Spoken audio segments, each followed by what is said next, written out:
ምንድነው? የት ነው ያለሁት? እባካችሁን አስወጡኝ! እባካችሁን ፍቱኝ! አቤል እባካችሁን ፍቱኝ! አዎ እኔ ራሱ ልደውልልሽ ነበር። ምን ነው አዲስ ነገር አለ እንዴ? ጥርጣሬ ነው፣ ግን ምንም ነገር እንዳታስቀሪ ስላልሽኝ ልንገርሽ። ጎበዝ። እሺ ምንድነው? ምርጧ ማናት? ርብቃ ሳታረግዝ አትቀርም። ምን? ምንድነው መቀባጠሪው አንቺ? አረ ፍሪኳ እየቀባጠርኩ አይደለም፣ የምሬን ነው። ቆይ አንቺ እንዴት አወቅሽ? ሰሞኑን ሻታ እያስበረገዳት ነበር። ቅድም ደግሞ በእነሱ ክፍል ሳልፍ እዩ ሲያወራት ሰማሁ። እና ምን አሉ? ብዙም አልሰማሁም። የሰማሽውን ንገሪኝ። ወንድ ነው ሴት ነው ሲላት ነበር። ወይኔ የምርም ወድጄ ቢሆን እንዲህ በቀላሉ በዛች ቅራቅቦ ይቀይረኝ ነበር። እና ምን ይሻላል ፍሪክ? አረ ላሽኔ ሳልሰራ መብላት ሰለቸኝ። እና ምን አዲስ ታዲያ? አረ ምንም የለም። እዩ አላስተወሽም ይሆናል እንጂ በእርግጠኝነት ብዙ ነገር ይኖራል። ለምሳሌ ልጅሽን አይተሻል? አይ አላየሁትም። ማለት እንዴት አወቅ? ርብቃ እኔ ማላቀው ነገር የለም። አዎ አይቼዋለሁ። እና እንዴት ነው ጎረመሰ? አዎ እዩ ደህና ነው። አይ ጥሩ። እኔ መልሽ ርብቃ፣ ወይ እዩ ስለ ወረቀቱ ጉዳይ እንዴት አደረግሽ? ላገኘው አልቻልኩም እኮ እዩ። ሰላም ጤና ይስጥልኝ ውድ የርብቃ ድራማ ቤተሰቦች እንዴት ናችሁልኝ? እንኳን ወደ ቻናሌ በሰላም መጣችሁ። ርብቃ ድራማ በክፍል 19 ላይ ብዙ ነገሮች ተፈጥረዋል። እንግዲህ እንደምናውቀው የአቤል አሳዳጊ ማሚቴ ጸባይዋ ከተቀያየረ ዋላ አደር ብሎ አሁን ላይ ጭራሽ ትንሽ ከረር ያለ ነገር እያየን ነው። ምናልባት የአቤልና የርብቃ የፍቅር ፈተና ሊሆን የሚችለው እዩና የአቤል አሳዳጊ ወይም ደግሞ እናቱ ማሚቴ ናቸው ብዬ አስባለሁ። የአቤልና የርብቃ ፍቅር አሁን ላይ ምናልባት አጀማመሩ ትንሽ አስገራሚ ቢሆንም አሁን ላይ ሁለቱ በፍቅር እልም ብለዋል። ማንንም ሰው አይሰሙም። ነገር ግን ፈተና ከቤታቸው እየተጋፈጡ ይመስለኛል። እንግዲህ እየመጣባቸው ነው ማለት ነው።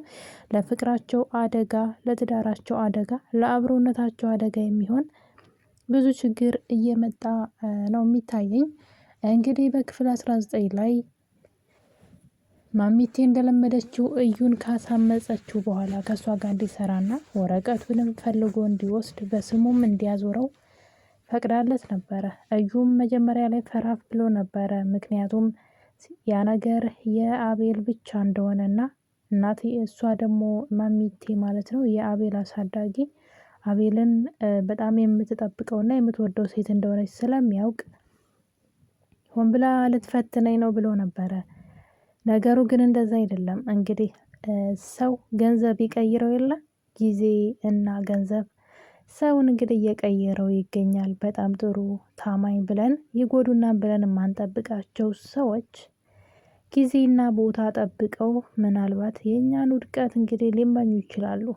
ሁሉንም ሰው እያልኩኝ ሳይሆን እንደዚህ በቃ የምትተማመኑበት ሰው፣ የራሴ የምትሉት ሰው የተስተካከለ ህይወታችሁን ለማበላሸት ደፋ ቀና ማለቱ የማይቀር ነው ማለት ነው። እንግዲህ የአቤል አሳዳጊም እንደዛ ነው እያደረገች ያለችው። ምናልባት የአቤል የሆነ ነገር ሁሉ ለእሷ እንደማይገባት ታውቃለች። ምክንያቱም እሷ እዛ ቤት የእሱ ሞግዚት ሆና ነው እንጂ እናቱ ወይም ፋሚሊስ የስጋ ዝምድና የላቸውም። በእርግጥ በፍቅር ቢሆን ኑሮ መወለድ ቋንቋ ነው ይባላል ከነተረቱና እና ግን ማሚቴ አሁን ላይ አውሬ ሆናለች። ጭራሽ ርብቃንም ለማጥፋት እየጣሩ ይገኛሉ። ቤት ውስጥ የቤት ሰራተኛዋ እንግዲህ ከዚህም ከዛም ስራ እየመጣላት ይገኛል። እዩ እዚህ ቤት የሚደረገውን ነገር ሁሉ እንዲሁም ደግሞ መቲ ቤት ያለውን ነገር ሁሉ ለእኔ ከነገርሽኝ የመቲን እጥፍ ከፍልሻለሁ ብሏት ነበረ። ትንሽ ሳይቆይ ደግሞ እዛ መቲ እዛ ቤት ያስገባቻት እየከፈለቻት ነው። ጭራሽ አሁን ደግሞ የአቤል አክስት ወይም ደግሞ እናቱ ማሚቴ ማለት ነው ድጋሜ እሷም እዛ ቤት ቀጥራታለች። እዛ ቤት የሚደረገውን የሚሰራውን ነገር ሁሉ እንድትነግራትና ለእሷ ብቻ እንድትሰራ ታናግራታለች። እና በዚህ መሀል እያሉ ነበረ አቤልና ርብቃን እዩ ርብቃን ከአቤል ክፍል ያስጠራትና ለብቻዋ ቤት ውስጥ ምን አዲስ ነገር እንዳለ ይጠይቃታል። ርብቃም እንግዲህ ምንም አዲስ ነገር እንደሌለ በዛ ላይ ደግሞ አቤል ሁልጊዜ ቤት ስለሚውል መረጃ እንዳላገኘች እየነገረችው ነበረ። በዚህ መሀል በነገራችን ላይ ርብቃ ስለ እዩ እየነገረችው ነበር። እዩን ያህል ስለአንተ የተለየ ስሜት ነው ያለኝ፣ የሆነ ስሜት ይሰማኛል አለችው። እድለኛ ናት እሷ እንደ እህት ቀርባው የልቧን ነው የምትነግረው። እሱ ግን በጣም መሽቁቅ የሆነ ሰው ነው እንግዲህ እና ርብቃ ስለ አንተ ሳስብ የሆነ ነገር ይሰማኛል እያለችው ይገኛል። እሱም እንግዲህ በጣም ስለተቀራረብን ጓደኛሞች ስለሆነ ነው ብሎ የውሸት ቃላቶችን ይወረውራል ማለት ነው። እና እርግዝናውን ለአቤል ነገርሽው ወይ ብሎ ሲላት፣ እሷ ግን አሁን ላይ በጣም ስለተጨናነቀ ምንም ነገር ልነግረው አልችልም፣ ትንሽ ቆይቼ እነግረዋለሁኝ፣ አሁን ላይ እንዲሰማ አልፈልግም በማለት ነገሩን እንደደበቀችው ትነግረውና ወደ መኝታ ቤት ስትሄድ እሱ ግን በልቡ ክፋቱ ሲናገር ነበረ። ደፋር አለ። ደፋር እኔ እዚህ እያለሁ እዩ እዚህ እያለ አንቺ ልጅ ልትወልጂ እናንተ ልጅ ልትወልዱ ቤተሰብ ልትመሰርቱ ሲያምራችሁ ይቅር ጠብቂኝ እያለ እንግዲህ ርብቃ ላይ እየዛተባት ነው። ርብቃም ደግሞ እርጉዝ መሆኗን ለአቤል መናገር በጣም ዘገየች። ለዚህ ነበር ሪች ተይ ሁሉ ነገር ለሰው አትንገሪ ብላ ያለቻት። እሷ ግን በጣም የዋህ ስለሆነች ከሷ አልፎ ለቤት ሰራተኛዋ ሳይቀር ሚስጥር ብላ ነግራታለች። የቤት ሰራተኛዋ ደግሞ የምትሰራው ለአያትየው ለአቤል እናትና ለዩ እንዲሁም ደግሞ መቲ ለተባለችው የእዩና የአቤል ቅምጥ ሆና የነበረችው ሴት ማለት ነው። ለእሷም ትሰራለች። እና ርብቃ አርፋ ከመቀመጥ ይልቅ አፏን ይበላታል መሰለኝ። ለሰራተኛዋም ሳይቀር እንግዲህ የህይወት ታሪኳን ስትዘረዘርላት ነበረ። እናም እንግዲህ ኢዩኤልም ደግሞ እየዛተባት ይገኛል። ኢዩኤል ብቻ አይደለም እናትየዋም ደግሞ የአቤል አሳዳጊ እስኪ እናያለን እነሱ ተጋብተው ወልደው አይኖሩም እያሉ ነው። በጣም ትንሽ እያስፈሩ መጥተዋል አሁን ላይ። ውስጣቸውን አለስልሰው የሚወዷቸው መስለው አብረዋቸው ውስጥ ለውስጥ ግን ተንኮልን እየሰሩ ያሉ ሰዎች ናቸው። አቤል እንኳን የመጀመሪያውንም ነቅቶባቸዋል። ጥሩ ነገር እንደማያስቡ ጥሩ ነገር እንደማይሰሩ ስለሚያውቅ ብዙም ቦታ አልሰጣቸውም ነበረ። ርብቃ ግን በጣም ተንዘላዘለች። የምሬ ነው የምላችሁ። ቢያንስ እንኳን ለምንድን ነው ብላ እንኳን መጠርጠር አትችልም እንዴ?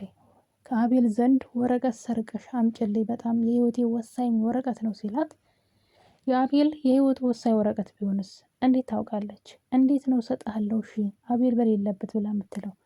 ምን ለማድረግ እየሞከረች ነው? የገዛ ባሏን ክዳ ወረቀቱን ከአቤል ሰርቃ ለእሱ መስጠት ማለት ምን ያክል መሀይምነት እንደሆነ አልገባኝም። ያ ነገር እኮ እሱ በጣም ከፈለገው ለዩም በጣም ሊያስፈልገው ይችላል፣ ለአቤል ማለት ነው። በጣም አስፈላጊው ነገር ሊሆን ይችላል ብላ መጠንቀቅ እያለባት ጭራሽ ወረቀቱን ፈልጋ እንደምትሰጠውና አሁን ለአቤል ለቤት ስለሆነ ስላልተመቻት ለኢዩኤል ስትነግረው ነበረ።